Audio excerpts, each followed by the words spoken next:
Admiral Chen descended in the high-pressure elevator, dropping through layers of ocean at breathtaking speed. Security checkpoints verified her identity at every kilometer, retinal scans, quantum signature analysis, and thought pattern authentication that the Concordat's technology couldn't hope to match. After 20 minutes, the elevator slowed as it approached the Neptune's Vault command hub, nestled 17 kilometers beneath the Pacific surface. Status report, Chen demanded as she stepped onto the command deck. Holographic displays illuminated the cavernous space, showing real-time feeds from underwater bases spread across Earth's oceans. Commander Sato approached with a tablet. The Concordat vessels have established geosynchronous positions over major population centers. Their scans are persistent, but operating only on expected frequencies. They haven't detected our quantum shielding. Chen nodded, studying the tactical display where red markers indicated alien ships. And our fleet readiness. 97% operational. The biomechanical interfaces are fully synchronized. Production facilities report final units will be complete within 18 hours. Chen ran her hand over the three-dimensional projection of Earth, ocean depths rendered in varying shades of blue. Within those depths, green points of light represented their hidden fleet. Millions of vessels nestled in underwater canyons, concealed in abyssal trenches, or disguised as submarine geological formations. Dr. Montgomery wishes to speak with you, Sato added quietly. Chen's expression tightened. Send her in. Dr. Eliza Montgomery entered moments later, her eyes bright despite the perpetual darkness of their underwater headquarters. At 78, she remained the foremost expert on the alien nanotechnology that had made their fleet possible. The Concordat's technology confirms our theories, Montgomery said without preamble. They're using corrupted versions of what we found in the trench. Less efficient, less advanced. Their quantum communication has a propagation delay ours doesn't. How is that possible? Chen asked. They've had interstellar travel for millennia according to their own accounts. Montgomery's lips curved into a smile. Because they found their technology, we were guided to ours. She activated her personal device, displaying microscopic images of the ship-building nanomaterials. Look at these structures. They're designed to be understood by human minds, to work with human neural patterns. That's not coincidence, Jonah. Chen had suspected this for years, but hearing it confirmed sent a chill down her spine. You're saying someone wanted us to find this technology. Someone wanted us to develop it, Montgomery corrected. And they wanted us to keep it secret until the right moment. The compression algorithms embedded in the quantum matrices, they are a language. We've been decoding it for decades. What does it say? Montgomery's eyes met Chen's. It's a warning about the Concordat, about what they did to the originators of this technology, and instructions. Her voice dropped. For how to contact those who left it for us. Chen turned to the viewport where abyssal darkness was occasionally broken by the bioluminescence of deep-sea creatures, or perhaps something else entirely. Have you attempted contact? Not yet. The final decryption sequence requires your authorization. Chen hesitated only briefly. Humanity has played the part of the primitive species. Perhaps it's time to meet our benefactors. She pressed her palm to the authentication panel. Authorize contact protocol. Let's find out who's been waiting in the darkness with us. A subtle vibration passed through the command center as signals pulsed from transmitters hidden across the ocean floor. In the viewport, the random patterns of bioluminescence suddenly changed, organizing into geometric formations that moved with clear purpose toward the facility. Admiral, Sato whispered, Something's responding. Admiral Chen watched the Concordat shuttle depart Mars colony with Thor full aboard, the alien diplomat's towering figure visible through the viewport. Once certain the transmission couldn't be intercepted, she activated her secure comlink. Deploy surveillance drones Omega pattern. Track their vessel but maintain extreme distance. I want to know if they deviate from their filed flight plan. The response came instantly. Drones away, Admiral. Quantum-entangled comms only. No detectable emissions. Chen turned to the colony's observation deck where Dr. Montgomery waited, her expression grim. He suspects something, Montgomery said. Did you see how he kept scanning our ocean habitation modules? Let him look, Chen replied. The modules are exactly what they appear to be. Primitive human technology suitable for a species just beginning off-world colonization. She smiled thinly. Meanwhile, the real work continues. Her neural implant chimed with an update from Earth. The fleet's midnight training exercises had concluded successfully. Over 18,000 vessels had synchronized their biomechanical systems, practiced complex formation maneuvers, and returned to hiding places without a single detection by surface monitoring. The Concordat's ultimatum expires in 58 hours, Montgomery noted. Are we ready if they follow through with their threats? Before Chen could answer, her security chief burst into the room. Admiral, we've intercepted communications from the Concordat vessel. They're not returning to Earth orbit as announced. They've changed course for Europa. Chen's expression hardened. Our research outpost. She pulled up a holographic display showing Europa's ocean colony, officially a small research station investigating the Moon's subsurface ocean. Unofficially, it housed one of Neptune Vault's most critical facilities. Alert the outpost. Full lockdown protocols. Nothing sensitive visible if they conduct an inspection. There's more, the security chief added. 6 additional Concordat vessels have broken formation and are moving to positions around Jupiter. They're establishing a blockade. Chen's mind raced through scenarios, each more troubling than the last. They're isolating our outpost. They suspect something, or they're testing our response capabilities. She turned to Montgomery. How quickly can we deploy Task Force Hydra? The submersible carriers can reach Europa in 22 hours using the new drives. But once deployed, they can't remain hidden. The Concordat will know. Chen paced the observation deck, Jupiter visible as a distant orb through the Martian sky. Tell me about our Europa contingency again.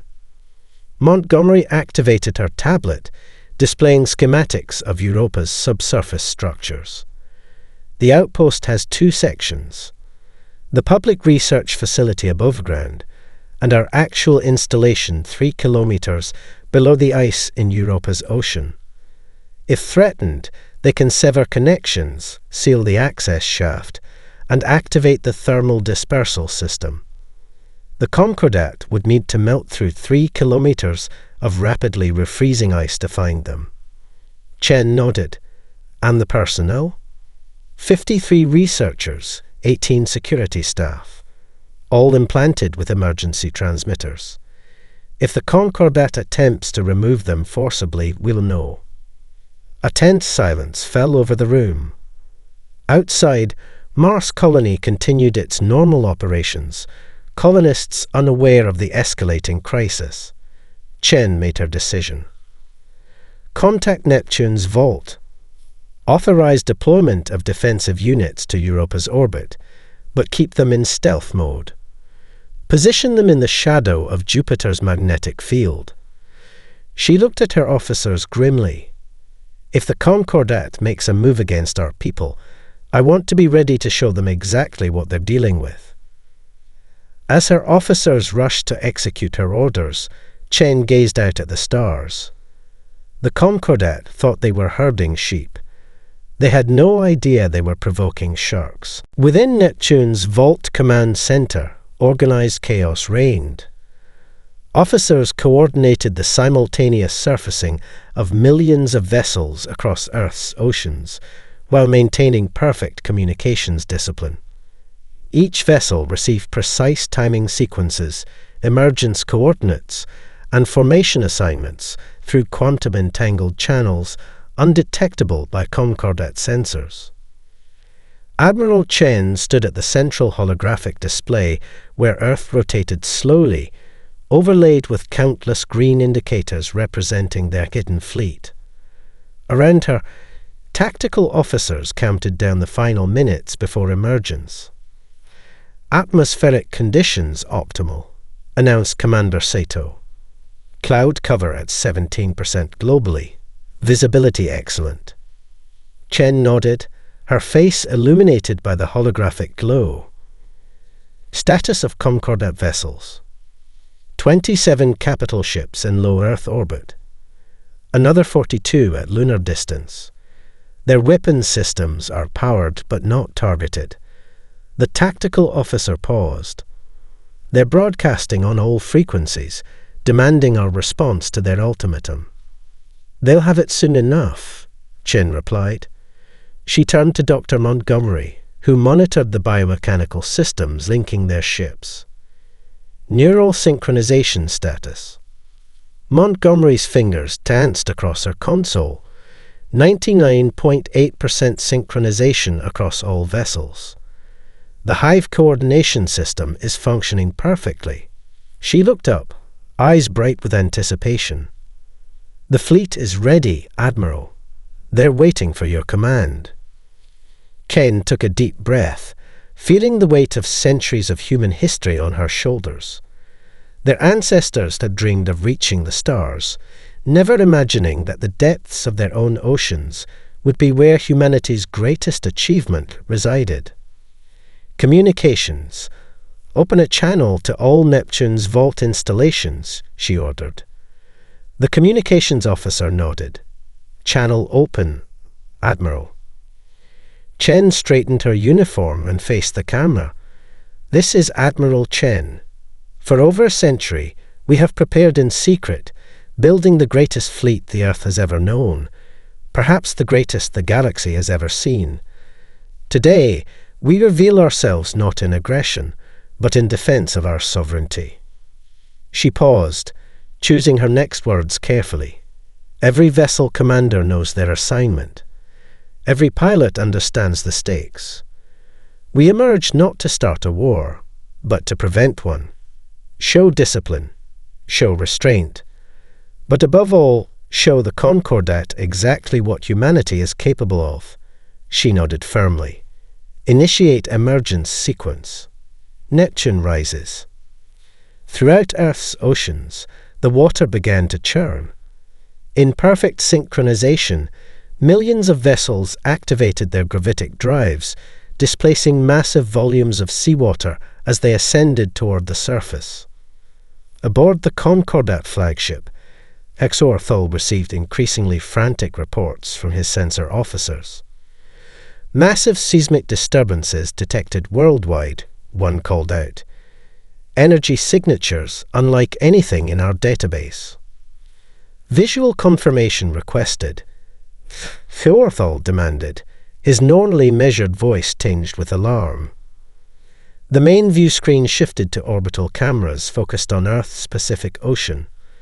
The water bulged upward in countless locations, then parted as sleek vessels emerged in perfect geometric formations. The scene repeated across every ocean: Atlantic, Indian, Arctic, millions of ships rising in a synchronized global demonstration of power. As the vessels cleared the water, they continued rising, assuming defensive formations around the planet. Their hulls gleamed with an iridescent blue-green sheen that seemed to absorb light rather than reflect it. No engine emissions were visible, yet they moved with impossible precision. In Neptune's vault, Chen watched the Concordat vessels reposition hastily, their formation losing cohesion as they attempted to respond to the unexpected threat. "They're powering weapons," Sato reported. Chen nodded calmly. "Activate defensive shields, maintain formation, and open a channel to their flagship." A small smile touched her lips. "I believe it's time to renegotiate from a position of strength." The neutral space station orbiting Proxima Centauri hummed with tension. Admiral Chen led Earth's delegation through sterile corridors designed to accommodate dozens of species, the architecture deliberately intimidating in its alien grandeur. Behind her walked Dr. Montgomery and a carefully selected team of diplomats and scientists, their faces betraying nothing of their inner thoughts. The Concordat representatives waited in the central chamber, their tall frames arranged around a circular table. Thol stood as the humans entered, his compound eyes reflecting the harsh lighting. "You deceived us," he stated without preamble. Chen smiled thinly. "We protected ourselves, as is our right." The delegation took their seats opposite the aliens. Holographic displays activated between them, showing footage of Earth's fleet now positioned throughout the solar system. The ships moved in complex patterns, their formations shifting like schools of fish responding to unseen currents. "Your technology," another Concordat representative began, her translator rendering her clicks and whistles into English. "It bears markers of precursor engineering. This is impossible. Your species had not achieved spaceflight when the precursors vanished from the galaxy." Montgomery leaned forward. "Perhaps they didn't vanish. Perhaps they chose specific hiding places."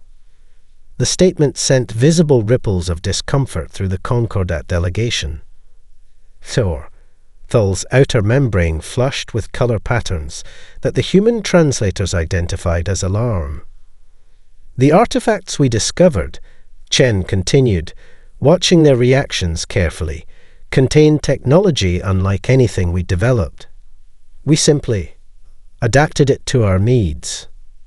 "Where?" demanded Thol. "Where did you find these artifacts?" Chen met his compound gaze steadily. "In our oceans, the deepest parts, places your scans couldn't penetrate." The Concordat representatives conferred in their native language, their conversation too rapid for the translation software to process entirely. Words like impossible and containment protocols filtered through. As the discussions continued, a junior Concordat scientist named Rilkvar studied the humans with evident fascination. When the meeting adjourned for a recess, he approached Chen in the corridor outside, checking first that no other Concordat members were within hearing range. "Admiral Chen," he said quietly, "what your species has accomplished is remarkable, but you don't understand the danger you're in." His voice dropped further. "The Concordat fears what you found because they've suppressed this knowledge for millennia." Chen maintained a neutral expression. "Explain." Rilkvar glanced nervously over his shoulder. "The Void Collective isn't our enemy. They are species fighting against Concordat domination.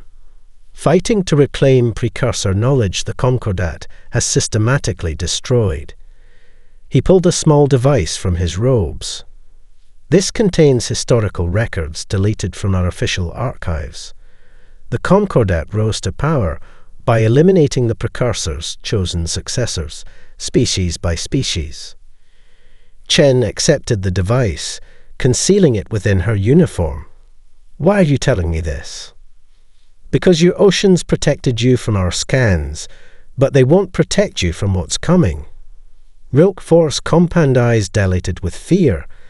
The Concordat will never allow a species with precursor technology to exist independently. They're already assembling their armada. What you revealed was impressive, but it's only a fraction of their military power. Before Chen could respond, the station's lights flickered. A strange vibration passed through the structure, and both humans and Concordat members looked around in confusion. "What was that?" Montgomery whispered. Ken's comm unit chimed with an emergency alert from Earth. The message was brief but chilling. Unknown entities detected rising from Mariana Trench. Not our vessels. They're broadcasting on frequencies matching the artifact's encryption patterns. Chen's eyes widened slightly. "It seems our ocean has more secrets to reveal," she murmured. Admiral Chen's submersible descended through layers of increasingly dark water. The pressure hull creaked despite its advanced materials, a constant reminder of the crushing forces surrounding them. Beside her, Dr. Montgomery monitored a holographic display showing their descent path into the Mariana Trench, far deeper than their previous expeditions had ventured. 7 kilometers and still descending, reported the pilot. Sonar mapping shows a massive cavity opening ahead. Chen leaned forward, studying the feed from external cameras. The submersible's lights illuminated swirling particles in the water, occasionally catching glimpses of bizarre deep-sea creatures that scattered from their path. But it was what lay beyond their lights that concerned her, movements too coordinated to be natural ocean currents. Energy signatures increasing, Montgomery noted, her voice tight with excitement. The patterns match what we found in the artifact's core programming. "We're getting close." The submersible's communications officer turned from her station. "Admiral, we're receiving a transmission. It's not coming from Neptune's vault or any known Earth facility." "Source," Chen demanded. "Impossible to triangulate precisely. It seems to be coming from—" The officer hesitated. "From all around us." Montgomery's hands flew across her console. "It's using the quantum resonance patterns embedded in our ship's hull. The same technology we reverse-engineered for our fleet." She looked up, eyes wide. "Admiral, they're not just communicating with us. They're scanning us, reading our technology." Before Chen could respond, the darkness ahead transformed. Patterns of bioluminescence ignited in the water, forming complex geometric arrays that pulsed with increasing intensity. The displays were not random. They organized themselves into recognizable mathematical sequences, prime numbers, Fibonacci spirals, and finally, unmistakably, human DNA helices. "They're communicating," Montgomery whispered, "showing us they understand our biology." The patterns shifted again, forming symbols that flowed across the vessel's external cameras. The ship's computer attempted to translate, struggling with the alien syntax. "Partial translation," reported the communications officer. "We are waiting.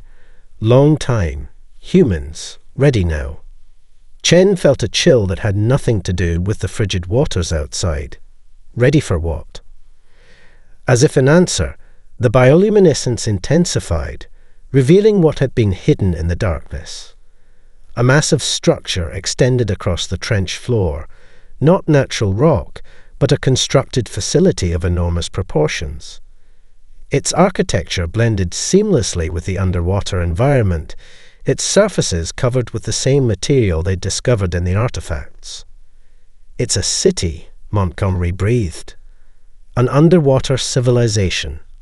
Movement caught Chen's eye, shapes detaching from the structure and rising through the water toward them. Not ships in the conventional sense, but entities that seemed partially biological, their forms fluid and changing as they ascended. "Should we retreat?" asked the pilot, tension evident in her voice. Chen shook her head slowly. "No, this is why we came." She activated the external communication system. "This is Admiral Jana Chen representing Earth. We seek peaceful contact." For several heartbeats, nothing happened. Then the entities surrounding their vessel pulsed with synchronized light. A voice filled the submersible's interior, not through the communication system, but seemingly directly in their minds.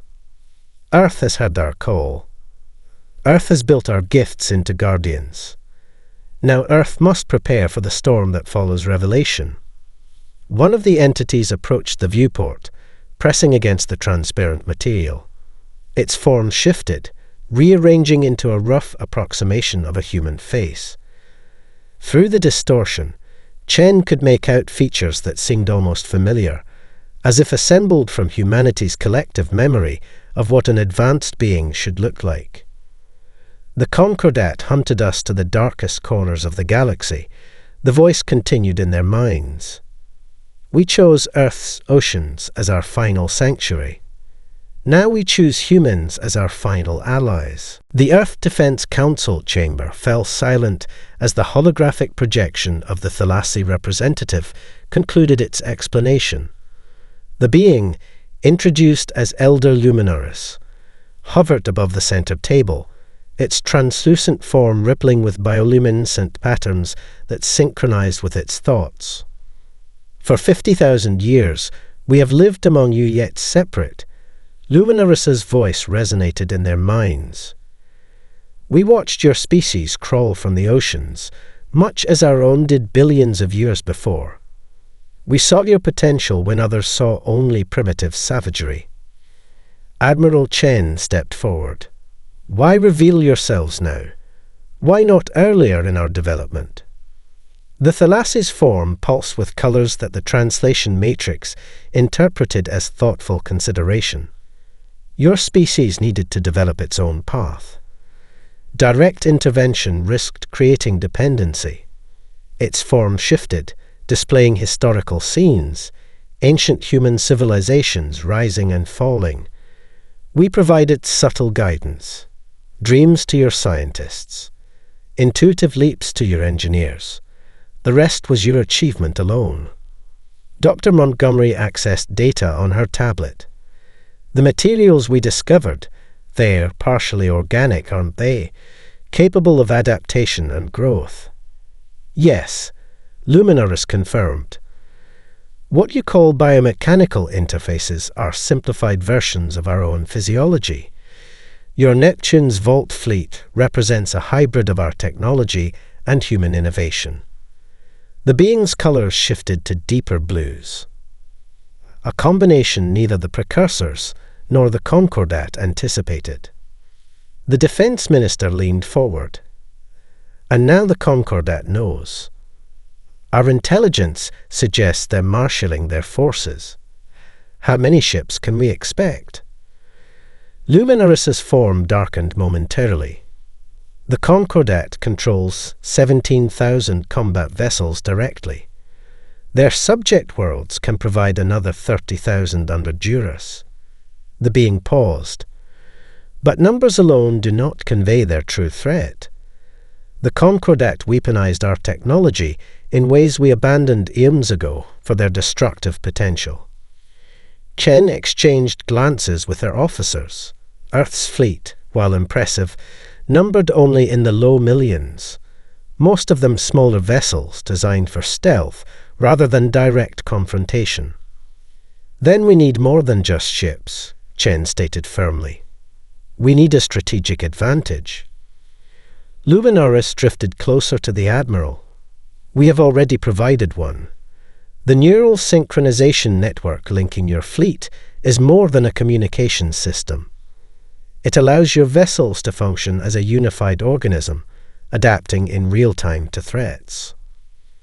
The Thalassy projection expanded, filling the chamber with a three-dimensional representation of Earth's fleet.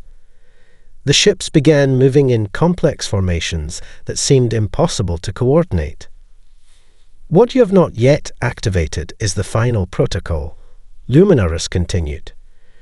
The ability for your vessels to merge physically, combining resources and capabilities. Montgomery straightened in her chair. That's theoretically impossible. The energy requirements alone are manageable through quantum resonance patterns we embedded in the materials. Luminaris interrupted. Your ships are not merely machines. They are extensions of your collective will, capable of evolution during battle. Chen stared at the simulation in astonishment as the projected vessels flowed together, forming larger composite structures that resembled marine life forms, massive leviathans of technology and biological components. There is a cost. Luminaris warned, its colors darkening. Such merging requires deeper neural integration from your pilots. The separation between human and vessel blurs. In our history, some found it difficult to return to their original state afterward. You're talking about potentially permanent changes to our people, Chen said quietly. Yes, the Thalassa acknowledged. As we were changed when we fled to the oceans. Adaptation is survival. Its form brightens suddenly. But humans have shown remarkable adaptability. It is why we chose you. Throughout the chamber, the council members watched the simulation with a mixture of awe and trepidation. The composite vessels moved with impossible grace, their forms constantly shifting to optimize for different scenarios. We must decide quickly, Chen announced to the council. The Concordat fleet will reach our system within 72 hours. We either embrace this evolution, or we face extinction. Admiral Chen stood in Neptune's Vault Command Center, watching as the Concordat fleet emerged from faster-than-light travel at the edge of the solar system. The holographic display showed thousands of alien vessels arranging themselves into attack formations, an armada designed to overwhelm Earth's defenses through sheer numbers. They've deployed in a spherical formation, reported Commander Sato. Standard Concordat encirclement pattern. Long-range weapons charging. Chen nodded calmly. Around her, officers maintained disciplined silence despite the overwhelming odds displayed before them. Status of our fleet. All vessels at battle stations. Montgomery replied from her station. Neural synchronization at optimal levels. The merger protocols are loaded into all command ships. She hesitated. Admiral, the pilots should be informed of the potential consequences. They have been, Chen said quietly. Every commander has volunteered regardless. She turned to face the tactical display. The Concordat expects us to surface our fleet as we did before. They're prepared for that scenario. But not for what comes next, Montgomery said, her fingers dancing across her console.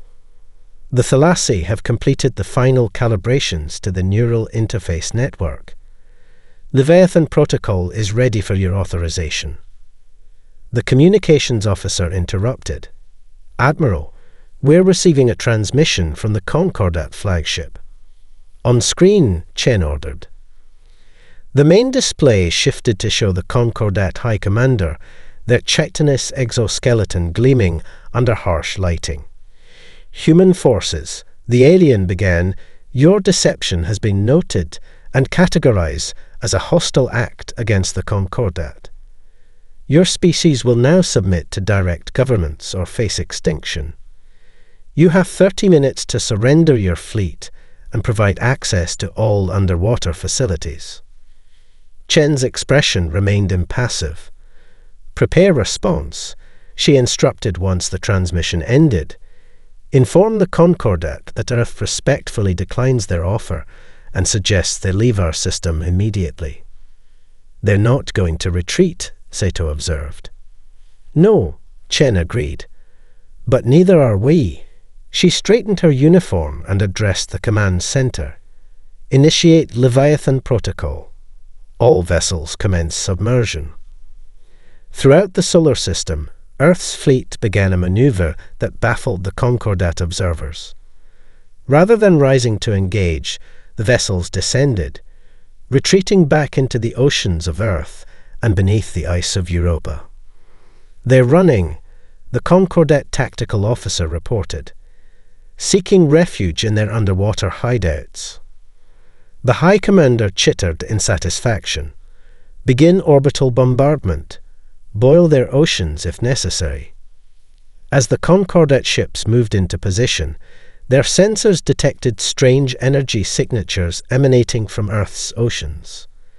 The water began to churn violently, not with the emergence of millions of small vessels, but with something else entirely. In Neptune's vault, Chen watched the neural synchronization metrics climb beyond predicted parameters. Status of merger progression. Beyond expectations, Montgomery replied, her voice filled with wonder. The pilots, they're embracing the integration completely. The composite forms are stabilizing faster than our simulations predicted. The tactical display showed what was happening beneath the waves. Hundreds of vessels flowing together, their structures becoming fluid, combining into massive entities that grew larger with each new addition. The biomechanical materials responded to the collective consciousness of the pilots, reshaping into forms inspired by Earth's ancient marine predators. First Leviathan formation complete, Sato announced. Pacific Quadrant reporting successful neural merger of 718 vessels into a single entity. The waters of Earth's Pacific Ocean parted violently as something massive breached the surface. Not a ship, but a leviathan of technology and consciousness, its form reminiscent of ancient sea dragons from human mythology. Nearly 2 kilometers long, its hull shimmered with bioluminescent patterns matching those of the Thalassi. Atlantic and Indian Ocean leviathans surfacing, reported the tactical officer. Europa's strike force reports merger complete and ice shell breaching in progress. Chen opened a channel to all forces. This is Admiral Chen. The Concordat came expecting our fleet. Show them our evolution instead. 1 month after the decisive battle that the Galactic community now called the Leviathan Revelation, Admiral Chen stood aboard the newly commissioned diplomatic vessel Oceanic Unity.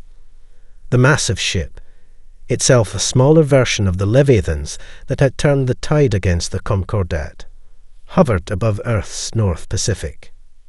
Through the viewport, Chen watched representatives from over 200 formerly subjugated species arrive in vessels of all descriptions. They came to witness something unprecedented, the public emergence of the Thalassi from their underwater sanctuary. "Are you nervous?" Dr. Montgomery asked, joining Chen at the viewport. Chen smiled slightly. "After everything we faced? No, but I am contemplative." She gestured to the assembled alien delegates. 1 month ago, most of these species had never heard of Earth. Now they look to us to reshape the galaxy. Not just to us, Montgomery corrected gently.